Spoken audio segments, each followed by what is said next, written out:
Hoje vamos entrar no módulo 7 e vamos estudar os povos ameríndios, astecas e incas. Esse vídeo vai ser dividido em duas partes. Inicialmente vamos falar sobre os astecas e no segundo vídeo sobre os incas.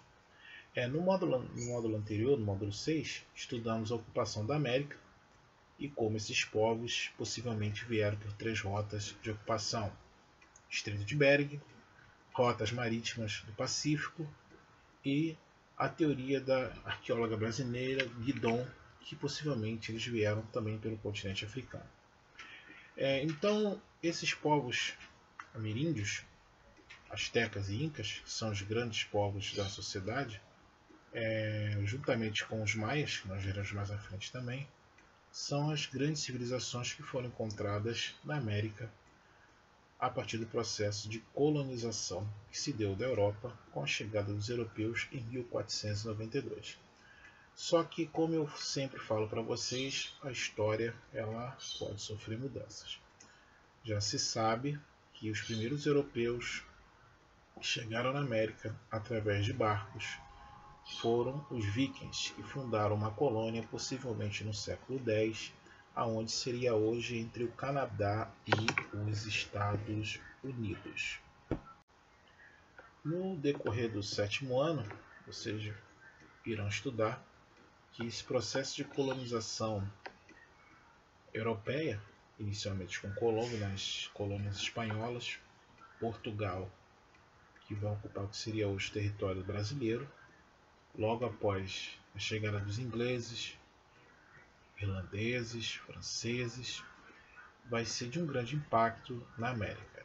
Principalmente esses povos que, depois de 100 anos do processo de colonização, grande parte deles não existirão mais, serão dizimados, ou pela escravidão, que era imposta por esses colonos europeus, através de trabalho forçado, ou a mita, que vocês verão isso no 7º ano, ou através de doenças.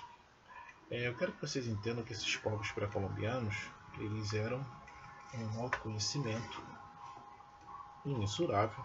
Muitas das suas técnicas de estudo, os europeus não tinham nem conhecimento. E inicialmente também naquele período, a gente vai ver isso mais no decorrer do 7º ano, você tinha a igreja que, de certa forma, centralizava o conhecimento e tudo aquilo que era contra o seu pensamento não era, de certa forma, aceito ou divulgado. Mas vamos deixar isso lá para o 7º ano, quando vamos estudar o renascimento cultural e, futuramente, a reforma protestante. Então, os astecas, eles se localizam aonde hoje é o atual México. Se você for no México hoje, você encontra muitas dessas ruínas dessas cidades astecas. A própria capital do México embaixo dela, você tem ruínas da cidade de Teontitlán. Essa cidade, inicialmente, ela começou a ser construída em 1325 e o Império Azteca ela correspondia a equivalente a 500 mil quadrados de espaço. Você tinha aproximadamente entre 500 cidades, entre cidades e vilas, e isso até o que se foi achado até hoje, tá? Muitas dessas cidades foram encontradas no meio de florestas ou na região do México, entre o México e a América Central. E você tinha aproximadamente quase 12 milhões de habitantes, tá? Só para vocês terem ideia, Teotihuacan, essa cidade, ela foi considerada hoje em dia, através do estudo do passado, ela foi considerada a cidade mais populosa do mundo do século XIV, porque ela tinha aproximadamente 300 mil habitantes. Nenhuma cidade na Europa, pelo que se sabe, pelos registros históricos, naquele mesmo período, tinha uma população tão equivalente a 300 mil habitantes. Então, essa cidade era uma cidade planejada, construída sobre um lago, e quando os europeus chegaram nessa cidade, eles ficaram, de certa forma, surpreendidos. Como é que você constrói uma cidade num lago? Esse tipo de construção, hoje, ela é usada, nós chamamos de chimpanas, naquele período, consistia em você construir ilhas artificiais. Então você cavava a parte, escorava, preenchia com terra deixava uma parte dessa terra visível ao que seria o espelho d'água e ali você construía. Então, se vocês pegarem um livro, vocês vão ver um desenho da época feito da cidade, em que ela toda é uma ilha e no meio dessa ilha ficaria a capital e aonde ficariam os nobres dessa cidade. Então essa cidade, ela na época, para os europeus foi um espanto ver uma cidade, uma construção, para vocês terem a noção da tecnologia que era necessária para a construção desse tipo. Isso é mais uma prova que vem somar que esses povos, como Incas, Astecas e Maias, tinham um certo conhecimento, chegando às vezes a ser superior do europeu. Bom, por que eu falo isso? Durante muito tempo, os europeus consideravam esses povos pré-colombianos como povos atrasados. É aí que você tem o termo do etnocentrismo, tá? O etnocentrismo e o eurocentrismo, em que a Europa, por vários séculos, se considerava o berço do conhecimento da humanidade. Só que vocês verão isso no ano que vem, que não foi bem assim não. Muito do que a Europa passou a conhecer entre o século X ao século XV foi resultado de contatos culturais, principalmente com os povos asiáticos, povos africanos, nos processos das cruzadas, futuramente no processo comercial. Então essa cidade era a capital asteca, ela tinha aproximadamente 300 mil habitantes. Era uma cidade feita em cima de ilhas flutuantes, que nós chamamos de timpanas. E essa cidade, para vocês terem ideia, se você for levar hoje comparando, ela é uma cidade completamente urbanizada. Porque você tinha desde o sistema de água ao que hoje nós chamamos de sistema de esgoto. Se vocês forem comparar, por exemplo, a cidade hoje do Rio de Janeiro, o sistema de esgoto de água tratada chega nem a 70% dos habitantes da cidade. Então, uma cidade do século XIV, ela ser toda planejada, ela já tem um sistema todo de fornecimento de água, de esgoto, e em volta dela você ter também plantações que eram feitas nessas ilhas artificiais, é uma coisa a pensar se realmente esses povos lá atrás, os pré-colombianos, eles eram povos atrasados. E uma coisa interessante para a discussão, o nome índios, que são chamados esses nativos erroneamente, porque quando Colombo chega aqui na América em 1492, ele achou que tinha chegado nas Índias ocidentais e por isso ele chamou todos aqueles habitantes da América de índios, tá? Você não pode chamar todos os habitantes de índios, porque nem todo índio tem a mesma cultura, tem a mesma fala, a mesma língua. Eu já expliquei isso nos vídeos anteriores, que até hoje você tem povos nativos que são chamados de índios, que ainda vivem na Idade da Pedra.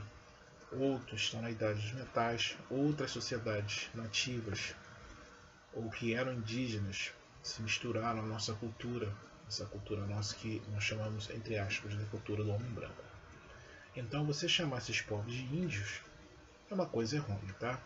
O que você pode chamar eles são de nativos da terra, bom?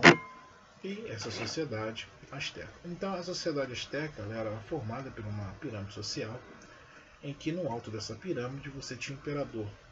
E entre os imperadores mais famosos que nós temos é Montezuma. Ele é o de maior importância, já que ele foi o último imperador do Império Azteca antes de ser completamente dominado pelos espanhóis. Então essa pirâmide era composta pelo imperador, entre os mais famosos Montezuma. Você tinha os sacerdotes, que eram responsáveis pela religião. Você tinha os chefes militares, que seriam um exército. Você tinha os comerciantes, prática de comércio. Você tinha artesãos, camponeses e lá no finalzinho da pirâmide você tinha os escravos. Então podemos perceber que é uma sociedade completamente organizada. Então você tem o imperador, que era o chefe militar, você tem sacerdotes, chefes religiosos, lembrando que a sociedade maia era uma sociedade politeísta e por eles acreditarem em vários deuses, eles também acreditavam que os nobres eles poderiam ocupar uma parte de cima dessa sociedade. Então a mobilidade dessa pirâmide social era quase impossível. Então se você era camponês, segundo as tradições religiosas, você se tornou camponês por uma escolha dos deuses. Então para você se tornar comerciante, chefe militar ou um sacerdote ou um imperador, isso nunca aconteceria. Da mesma forma que quem fosse sacerdote jamais desceria a um camponês, a um escravo, que segundo a crença religiosa deles, crença politeísta, essa posição na sociedade maia era uma questão divina. Então os nobres, que eram os imperadores, e juntamente com suas famílias, eles ocupavam aquela posição por uma questão divina. Então você tinha os chefes militares, que era o exército. Esse exército que basicamente era necessário para manter o domínio da sociedade maia e também para expandir seus territórios. A gente vai ver isso um pouquinho mais à frente. Você tinha um comerciante, que era a prática de comércio, e esse comércio era feito a partir de trocas. Você trocava um grão por outro grão, você trocava carne por um outro objeto. E uma coisa interessante, tá? Na sociedade maia, o consumo de carne era muito pouca. Ela era mais pelos nobres, que também, segundo a questão religiosa, é que teriam preferência do consumo da carne, tá? Você tinha os artesãos, que era a questão de produção de manufaturas de roupas, utensílios, colares. Você tinha o camponês, que era responsável pela agricultura. E a base da pirâmide, os escravos. Bom, esses escravos, eles, além da função de construir cidades, que seriam as chimpanas para a agricultura, e que nós chamamos hoje de estradas ou vias para circular dentro do império, era também desses escravos. Também da mesma forma que muitos desses escravos, eles eram sacrificados em rituais que basicamente adoravam o sol. Bom, então você tem essa hierarquia do Império Azteca. Voltando aqui para a parte dos chefes militares, o exército era fundamental na sociedade, principalmente na questão da expansão do Império. Então, cada vez mais que o Império expandia, você necessitaria mais de uma força militar. E toda vez que esse Império ele pegava mais territórios, ocupava aldeias de outras tribos ou de outras etnias nativas da terra, a eles o Império impunha força militar e também a cobrança de impostos.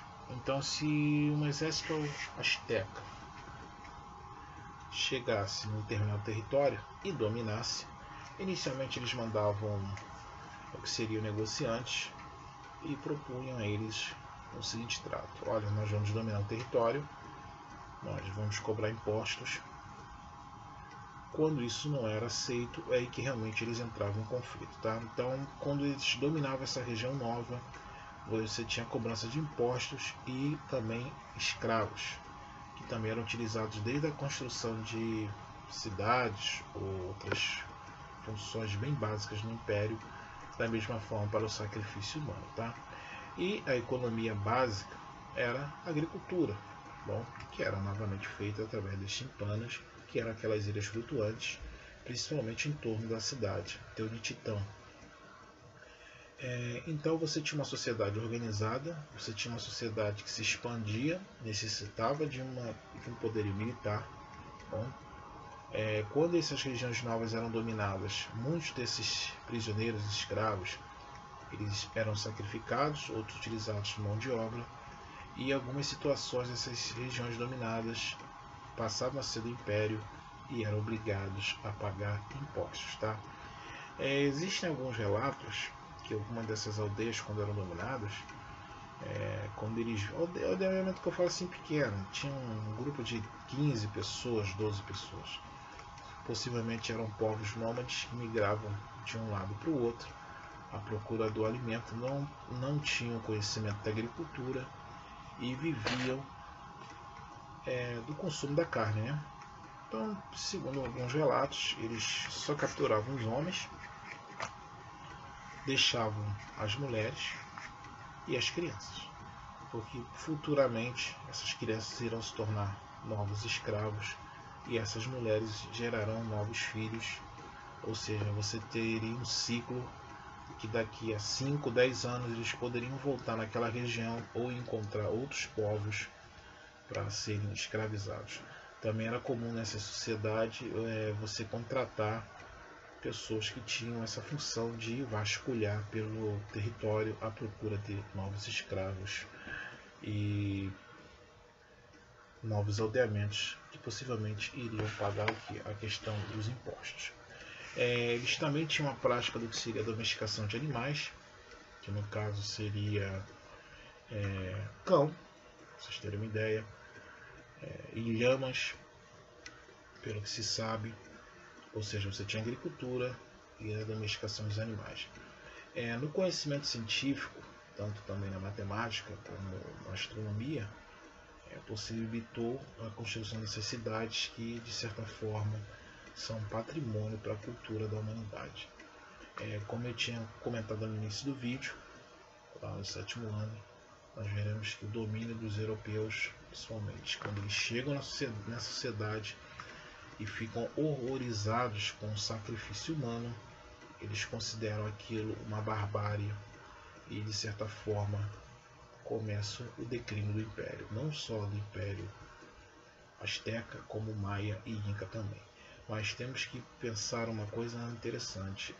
Esses europeus, quando chegam aqui, acham que o sacrifício humano é considerado uma barbárie. Da mesma forma, foi uma barbárie o que eles cometeram contra esses povos pré-colombianos, que foram escravizados, muitos mortos em guerras, muitos por doença que vieram junto com os europeus. Essas doenças que, para vocês terem ideia, como rubéola, catapora, cachumba, o nativo americano, pelo que se sabe em estudos da ciência, eles não tinham tido contato com esse tipo de doença e o organismo deles não tinha ainda montado o que seria um sistema de defesa. Bom, lembrando que naquela época também não existiam vacinas como hoje. Bom, então hoje aqui nós terminamos esse império, o Império Azteca, e no segundo vídeo vamos começar o Império Inca.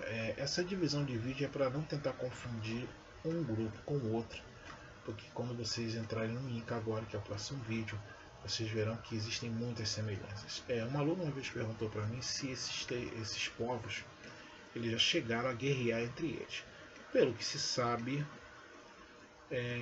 isso é uma grande discussão entre sim ou não, que era um domínio muito territorial imenso.